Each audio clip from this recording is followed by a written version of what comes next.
Salut à tous! Dans cette vidéo, je vais répondre à cette ultime question que tout le monde me pose. Comment gagner de l'argent avec la Scream? Et est-ce qu'on peut avoir un cash price?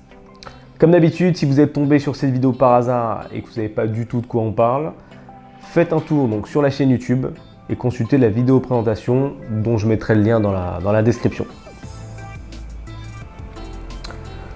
Donc, dans cette vidéo, on va parler d'argent, de cash price, de partenaires et de structure. J'ai vu pas mal de messages concernant un éventuel cash price pour le gagnant de la Scream. Je vais recentrer un petit peu les choses, parce que je pense que vous avez oublié 2-3 éléments en fait. Déjà les gars, ici on n'est pas chez Ubisoft. La Scream a été créée sans participation financière de votre part, tout est gratuit et personne n'est payé. Il y a des gens qui bossent tous les jours pour vous, comme Lexi ou les autres membres du staff, et si demain j'arrive à récupérer un peu de sous, ce sera pour leur donner en priorité. N'oubliez pas que pendant des années, vous avez joué face à vos consoles, sans internet, sans multijoueur, et que vous ne saviez même pas qu'il était possible d'être payé pour jouer, parce que ça n'existait que sur PC. Et en plus dans certaines structures, parce que c'est pas tout le monde qui bénéficie de ça. J'en profite pour rebondir à propos de ça. Ce que vous appelez structure vient donc du PC, et en gros c'est quand une team déjà connue devient tellement énorme qu'elle s'ouvre sur plusieurs jeux. Elle recrute d'autres joueurs et n'est plus une équipe, mais effectivement une structure. Exemple sur PC, la structure G2 ou G2 si vous préférez, tourne sur 8 jeux différents.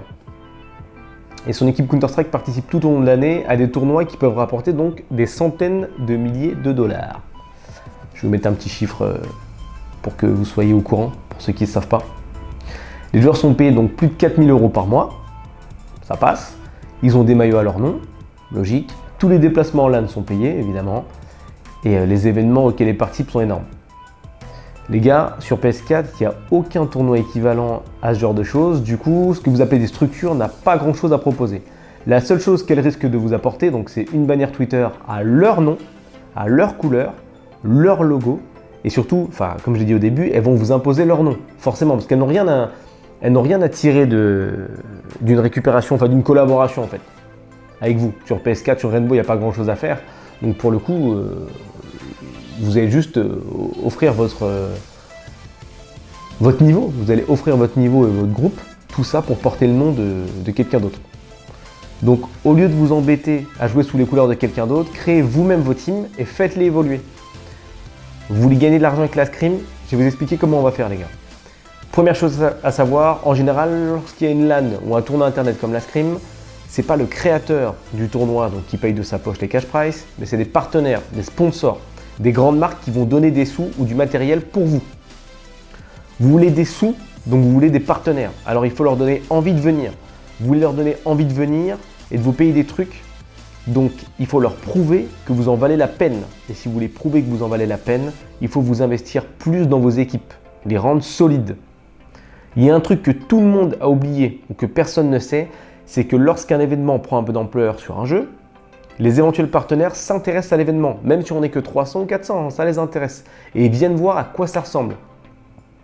Mais si vous ne savez pas, pendant la première saison de la Scream, même si ça va en étonner plus d'un, Ubisoft est passé nous voir, Plantronics est passé nous voir, Turtle Beach est passé nous voir. Il y en a eu d'autres, bref. Mais on a un petit problème avec la Scream les gars. Parce que qu'est-ce qu'ils voient sur Twitter ces mecs-là quand ils viennent?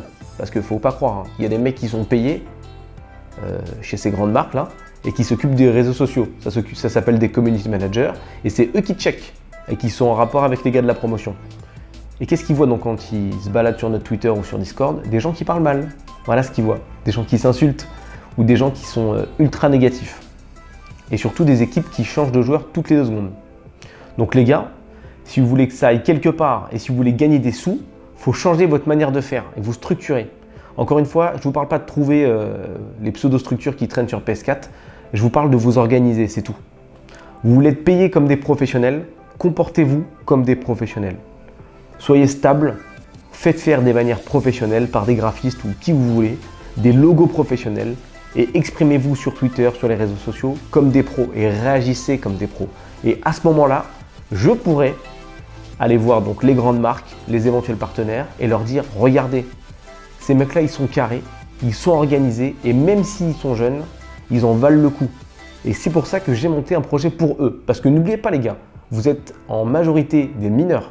Donc ce projet, la Scrim, il vous touche vous en premier et en majorité. Je vais vous donner un autre exemple, enfin un exemple tout court en fait qui m'a pas trop plu. Au bout de 2-3 semaines de Scrim les gars, je vous sors une LAN.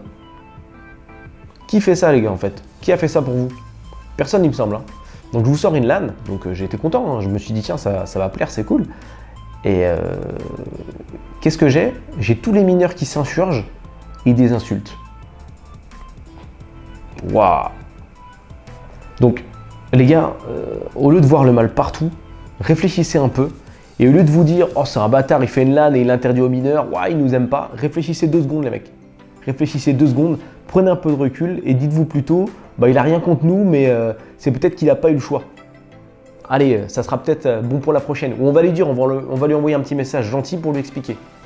C'est comme ça qu'il faut réagir les gars si vous voulez avancer. Les gars, merci d'être restés jusqu'au bout. Dans une prochaine vidéo, on va faire le bilan de la saison 1 et parler de la Scrim League saison 2. Continuez à nous soutenir. Vous faites un travail formidable sur les réseaux sociaux, même si pour certaines teams, c'est un peu la guerre au niveau de la stabilité. Continuez un maximum. Facebook, abonnez-vous. YouTube, Facebook, likez. YouTube, abonnez-vous. Festival, les gars, comme d'habitude. Et Twitter. Là, j'ai regardé tout à l'heure, on était à 405. On est pas mal, les gars. Pour quelques mois de travail, on est pas mal. À bientôt, les gars.